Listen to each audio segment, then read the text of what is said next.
जर आपण वागायचंच नाही ठरवलं तर यम तुमच्या बापाला घाबरत नाही विठ्ठल.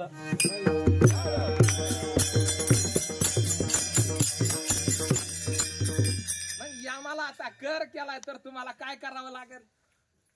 यामाला आपल्याला नेऊ नाही म्हणल्यावर आपण सगळं सोडायला पाहिजे. काय? बायका, पोरं, संपत्ती, प्रॉपर्टी नव्हे रे बाळानो. काम, क्रोध, लोभ असं सोडायला पाहिजे.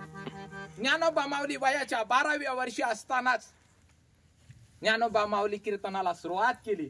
आमचं वय 21-25 गेलं तरी अडकत कॅशिट चालतं विठ्ठल.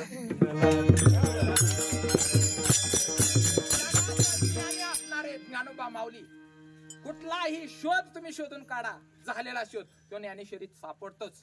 म्हणजे जगाचं ज्ञानी म्हटलं तरी ज्ञानोबा माऊली वावगं ठरणार नाही. सगळंच ज्ञान जर कुठं असेल तर ज्ञानोबा. आता तुम्ही म्हणसाल कसं काय? कारण जन्माला येतं आणि तुम्ही मरता जन्माला येता हे कशात आहे? ज्ञानेश्वरी मध्ये सुद्धा आहे.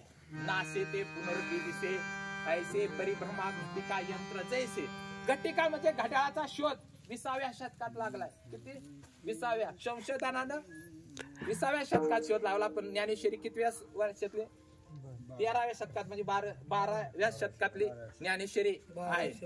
12 पण 13व्या शतकात लिहिलेलं 20व्या शतकात शोध लागला घड्याळाचा. पण घडी हा शब्द ज्ञानोबा माऊलीनं ज्ञानेश्वरीतच उल्लेख केलाय. आणि गवत तुमचं उन्हाळा आलं की जळतंय आणि परत काय होतंय? उगावतंय. म्हणजे नासे ते पुनरुक्ती दिसे. आपण पण नाश पावणार आहे. म्हणजे सर्व सजीव जन्माला आलेलं नष्ट होणार आहे. ऊर्जा अक्षतेचा नियम काय सांगतो? की ऊर्जा निर्माणही करता येत नाही, नष्टही करता येत नाही, सदैव अक्षय राहते. त्यात